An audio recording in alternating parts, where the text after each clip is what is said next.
Good day. My name is Chief Strongblood. I am St. Vincent and the Grenadines' favorite and most hated son. I am the diaspora machismo. Welcome to Conspiracy or Reality. A program where we look at the mysteries of the unknown and other complex situations and try to find answers for them. It is so easy for you to lose your business, your occupation, your life, your family, and your soul. And most people have done so through sheer ignorance. The world through the white man have come to believe that homosexuality is okay. And the white men have been propagating for many years that there is nothing inherently or coherently wrong with homosexuality. But in order for the world to believe this, the destruction of the scriptures have to take place. For it is scriptures that formulate man's sense of morality and values. In Christianity, most people look to the Bible as the scriptures, but the Bible is not the scriptures. The Bible is a corrupt version of the scriptures that was created to accomplish a particular purpose. There are two segments in the Bible that is highly reliable. That is the Old Testament and the book of Revelation. The four Gospels, Matthew, Mark, Luke, and John, is a combination of truth and error, the most dangerous of lies. You see, the Caucasians has been instrumental in publishing lies in the New Testament as the word that came from the Most High God's Son's mouth. Therefore, in order for one to distinguish what are the true words of the Son of the Most High God and the lies of the Caucasians as it's published in the four Gospels, one must have a great understanding and knowledge of the Old Testament. If the word that is uttered in the four Gospels of the New Testament does not harmonize perfectly with the teachings of the Old Testament, you are assured that those words were put there to accomplish a particular purpose. Modern day churches and Christianity avoid using the Old Testament because the Old Testament does not serve their get-rich-quick philosophy. The Old Testament does not serve the purpose of their greed. In the Old Testament, homosexuality, bestiality, and even the accidental causing of the death of an unborn child is a serious infringement that is always punishable by death, and all that is required is the testimony of two individuals. When an individual gets involved in bestiality, homosexuality, or abortion, something devastating happens to them. It will be interesting to note that 95% of all atheists dabbled in one of the forbidden abominations. They either dabbled in homosexuality, bestiality, and or abortion. And their lack of belief or their public expression of non-belief in God happens as a result of what happened to them after they partook in one of the three forbidding abominations. Let us start this discourse at the beginning.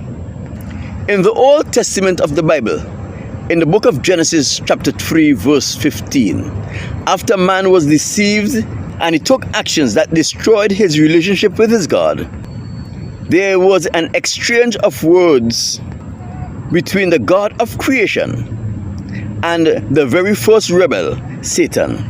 In Genesis chapter 3 verse 15, the God of creation said to the leader of all of the fallen angels, Satan, that there will be hostility between the devil and the woman, and between the devil's seed and the woman's seed. In other words, between the devil's offspring and the offsprings of the woman.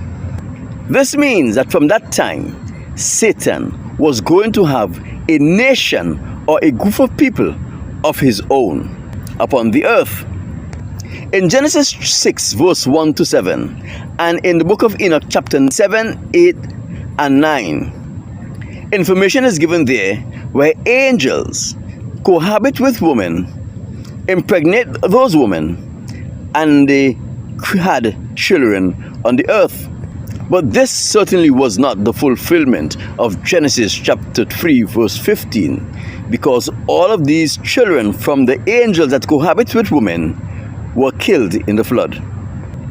Genesis chapter 25 verse 22 to 26 speak of a virgin woman by the name of Rebekah, who was the wife of Isaac, who became pregnant only to discover that she was having twins, and those twins that she was carrying represented two nations.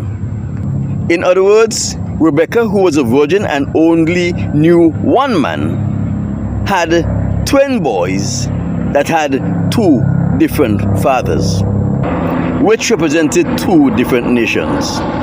In Genesis chapter 25 verse 25 and 26, Rebekah gave birth to twins, a black baby whose name was Jacob, the father of the Israelites, and she also gave birth to a white baby who was called Esau, and Esau was the father of the Edomites. The Israelites of Bible time are the descendants of the transatlantic slave trade in the modern day era, and the Edomites of Bible time are the Caucasians today. We can get this reference by checking out the Encyclopedia Britannica, subject Roman rules, subtopic Jerusalem. There it says that the Roman Emperor King Herod was an Edomite. And there is a second publication of the Jews, which is called Chabad.org, when they were discussing 14 facts you should know about Esau. It says in fact number 12 that the Romans are Edomites, and they accredited the Duke of Esau, Magdiel, as being the progenitor of the Romans.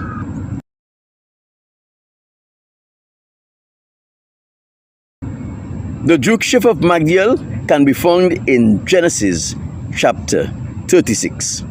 Please note there is a vast difference between the Israelites and the Israelis, and there is a vast difference between the Israelites and the modern day Jews. The Israelis and the Jews are all Caucasians, and they have no blood relationship with either Abraham, Isaac, or Jacob. You may be saying at least there must be some blood relationship between Esau, the father of the Caucasians, and Israel, the father of the Israelites. At least they share the same womb. They had the same mother. Yes, they share the same womb, but did they had the same mother?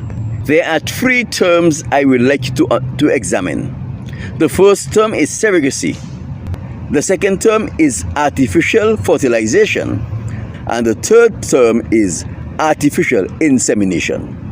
After all of these procedures are widely practiced by man today. Ask yourself this question: how much more powerful are Satans when it compared to man? We can conclude from scriptures the birth of Jacob and Esau marked the fulfillment of the first prophecy, which was outlined in Genesis chapter 3 verse 15.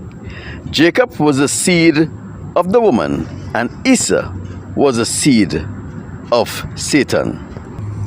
Using scriptures as a historical record and using world history, you will notice the hostility between Jacob and Esau began even in the womb of Rebekah, and that hostility continued through the life of Esau and Jacob, and that hostility is in full swing today. In the postmodern era, the Caucasians conquered Israel in BC 331, and they made them their slaves. However, in AD 70, the Israelites were rounded up and shipped off to Rome, where they became slaves for the first time on foreign soil. The Israelites suffered the most gruesome of atrocity in Rome. The Caucasians even took control of the scriptures in AD 70. From since AD 70 to today, the Caucasians has been busy altering the scriptures, trying to hide their reality from the world, while creating a new biblical narrative for themselves. And that is why the Caucasians are responsible for the creation of Christianity. And every sect of mainstream Christianity was created by the Caucasians. This is so that they can keep the world brainwashed and blinded with the false narrative as to who they really are. A narrative that is based on lies, a narrative they created for themselves. In Revelation chapter 13 verse 1 and 2 speak of a beast that came out of the sea. This beast represents the Caucasians nation with the different countries of Europe. The dragon, which is Satan, gives to the Caucasians nation his seat, his power, and his great authority. Because Satan is the prince of this world, his seat is control over the entire world and all of the world's resources. The power of Satan is the tremendous ability to use lies in deceiving people to their own destruction. And the great authority of Satan is control over the demonic world. All of these powers was invested into the Caucasians by Satan himself. The Caucasians are Satan's children in flesh and blood. Let us go back to something we said earlier. When a person participates in homosexuality, bestiality, and or abortion, something happens to them. In the book of Samuel, chapter 16, verse 14, the Spirit of God departed from Saul, and an evil spirit possessed him. Saul's continued rebellion against the Most High God's command for him saw the Most High God withdrawing his spirit from him and causing an evil spirit to possess him. What happened to King Saul, the king of Israel, is what happens to every man when they participate in homosexuality, bestiality, and or abortion. The spirit of the Most High God departs from them. Devils and demons or evil spirits possesses them. But since Satan gave to the Caucasians his great authority, which is control over the demonic world, when a man gets involved in homosexuality, bestiality, or abortion, one of the three abominations, God's spirit leaves him, and the evil spirit possesses him, and the Caucasians who controls those evil spirits, which includes the entire demonic world, controls that person and is able to enslave that person using those evil spirits. The Caucasians are able to inflict great and severe punishment upon their new slaves. And the Caucasians now determine how, when, where, and why they do anything and everything. They become a slave, where for them there is no liberation. There is no freedom, ever. They will remain a slave until they are dead. That is so unless the Most High God send another messenger like he sent Jesus with the power to forgive sin and the power to cast out devils. Let us not forget the Son of the Most High God said, in John chapter 14, he says, "Greater things than I have done, you are going to do." The question you may be asking here is, how does this slave thing works in real life? The slave situation that I'm speaking about works the same way as it worked in the transatlantic slave trade, except with the fields and the whips. There is no longer a great demand for tobacco and sugarcane in the manner it was during the transatlantic slave trade. So the field today is the conventional workplace. And the whip is the use of witchcraft, as a voodoo practitioner used when he used a voodoo doll to inflict pain and injuries upon one of his victims. Today the slave owners send their slaves out to work, and the slave owner receives the lion's share of the slave's wages or business profits. The slave owner also controls every aspect of the slave's life, from where he purchases groceries, where he shops for clothes, and what type of clothing he or she wears. There are homeless white people who own slaves, who are professional, qualified, and are actively employed, makes good wages, and are able to afford to live in a home. But that slave have to give the homeless slave master a piece of his money as a tribute to him for his slavery. I met this young lady who I became very friendly with by the name of Dominic. Dominic was shot by a business owner in Los Angeles, California. She got a lawyer. She sued the business owner, who was an Arab. Dominic and her lawyer took the matters to civil court.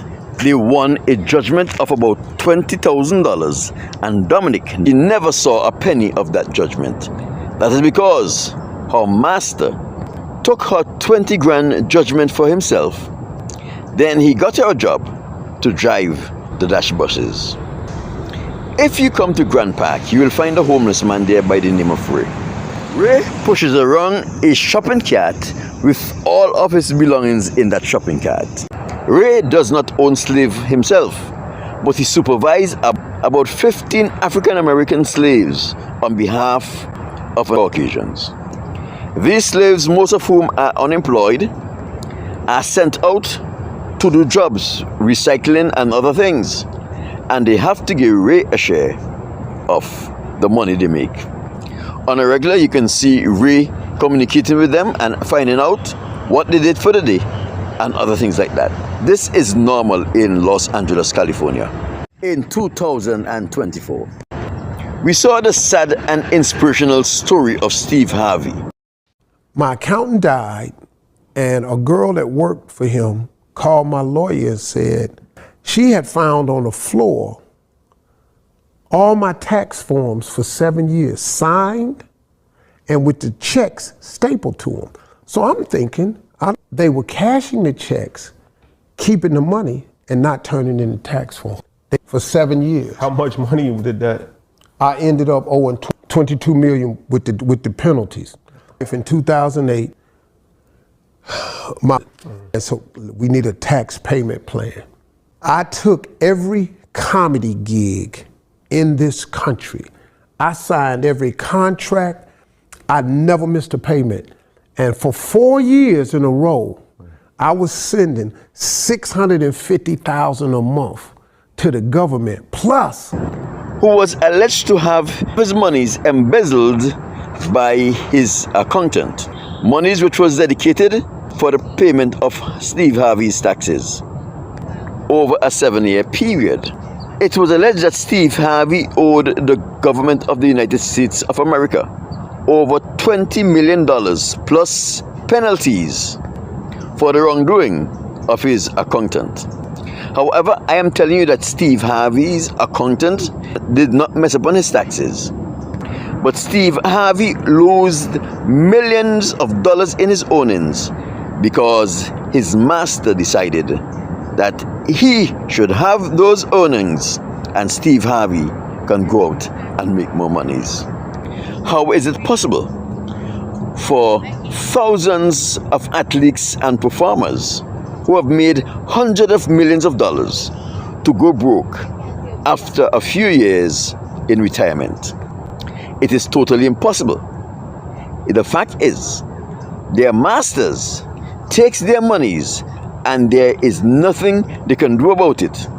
And the easiest thing to be blamed is the IRS, the Internal Revenue Service. Listen to this clip of Cat Williams speak about the people of Hollywood and selling their souls. These people are not powerful. Satan can't create anything. That includes blessings for his people. Do you know what the number one job of somebody that sold their soul in Hollywood is? What? It's to act like it didn't happen. It's to act like it didn't happen. Cat Williams knew that something was wrong with the behaviors of his colleagues in Hollywood, but Cat Williams did not know what was exactly wrong with their behaviors. That is why he said what he says. What I will tell you here is the people in Hollywood who have sold their souls to the devil are not ashamed that they have sold their souls. And they are often identifying with Lucifer, with Satan, by throwing up the Eye of Horus, which is a sign that shows your allegiance to the Illuminati, the most demonic organizations in the entire world. The people of Hollywood do not mind you knowing their allegiance with Satan. What they don't want you to know is the price they have to pay because of their allegiance. They became slaves to a white man who has the authority to direct their every move, to punish them at will when he chooses to, and to take all of their monies at any time if he so chooses, and they cannot do anything about it.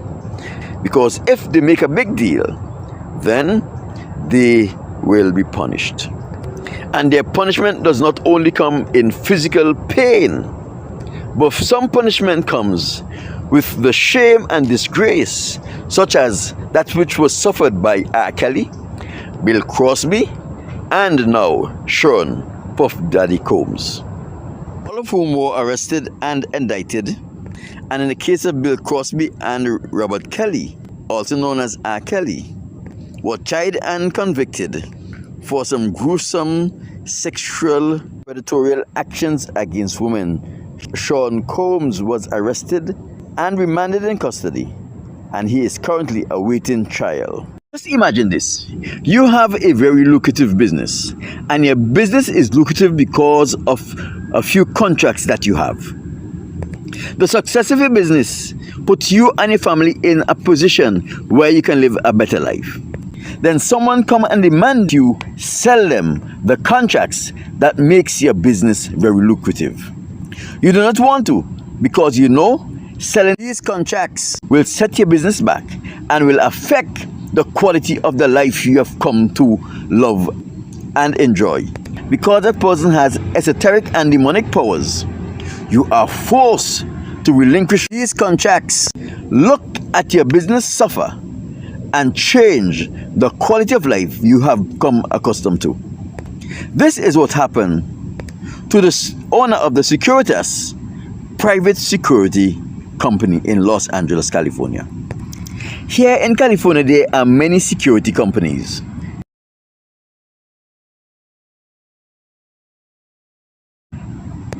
Up to about 5 years ago, the Securitas private security company was the largest and most lucrative security firm in Los Angeles, California. The Securitas private security firm personnel could be seen everywhere performing duties in Los Angeles, California. They had many lucrative contracts with private companies and many government agencies in Los Angeles County. They had the contract and provide security service for all of the California Superior Courts in Los Angeles County, both civil and criminal courts. They had the contract for the halls of records. They had the contract and they provided security for the Kenneth Hang Hall of Administration. They had the contract and they provide security for the many offices of the Department of Public Social Services. They had the contract and they provide security service for the Grand Park parking structure. They had the contract and they provide security service for the Los Angeles Metropolitan Transportation System, the train lines, and the train stations, and many other agencies in Los Angeles County. It is important to note that the owner of the Securitas private security company were Latinos and they were slaves. But there was another struggling security firm in Los Angeles, California. That was the security service of Allied Universal Private Security Service. They had a small staff and very few contracts. Within less than a year, Allied Universal Private Security firm took over all of the lucrative contracts, Securitas Private Security Company. And these contracts were taken over even before they expired. It was said Allied Universal Private Security Company bought out these contracts. But this is not so, because the franchise holder of Allied Universal Private Security Company that operates in Los Angeles, California, is a white person who has esoteric powers and demonic powers, took advantage of the slave that owned a Securitas private security firm and force him to sell these contracts at an extremely low rate, making huge profits at the expense of the Securitas private security firm. Like Steve Harvey, who was forced to lie to cover up the oppressive behavior of his master, who took advantage of him and took all of his money. The management of the Securitas private security firm has to smile and bear the pain as they watch all their hard work come to naught and another benefit from their hard labor. It has been almost impossible for me to find out who are the owners of the franchise that operate in Los Angeles, California, of the Allied Universal Private Security Company. I am betting that one of California's lawyer by the name of Richard Ross is one of the shareholders of the Allied Universal Private Security Company. Management of the Allied Universal Private Security firm also uses long shot scenario of things that may never happen, preying on the fears they created within their clients of having to pay hefty financial settlements or judgments because they did not put the necessary security infrastructure in place to the financial benefits of the Allied Universal Private Security Service. They also create incidents using those people who they have demonic control over, like violent attack on the Metro Transit system to force the hands of the Metropolitan Transportation Authority to increase the security presence on their trains, platforms, and even buses. Of the major contracts that is currently being held by the Allied Universal Private Security firm were unlawfully ripped away from the Securitas private security firm. Speak of major contracts, saw the Securitas private security firm taking control of the security needs for the US Bank towers and all of the US Bank outlets in Los Angeles, California. And those security contracts for government agencies in Los Angeles, California. Richard Ross is one of the shareholders of the Allied Universal Private Security Company. I come to this conclusion with the way with which Richard Ross vindictively and oppressively utilized armed personnel of the Allied Universal Private Security Service for his own benefit against people who he don't like.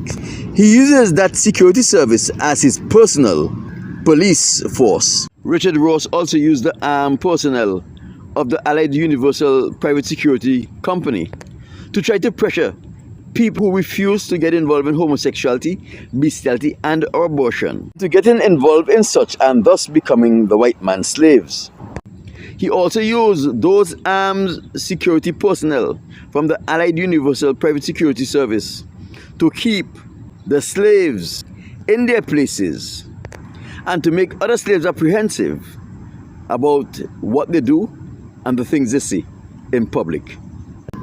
I may be wrong, but I'm willing to bet that California lawyer Richard Ross is one of the investors in the Allied Universal Private Security firm. This is how the Caucasian slave masters take advantage of their slaves in this new slavery. Unfortunately for the slave, even though they appear to be free men, there is no means by which they can get redress for the complaint. And if they ever attempt to get redress, they will end up either being punished with great pains, torment, and agony, or end up having to face the law in the same way Bill Crosby, Robert R. Kelly, and Sean Combs are now facing the law. My name is Chief Strongblood. I am St. Vincent and the Grenadines' favorite and most hated son.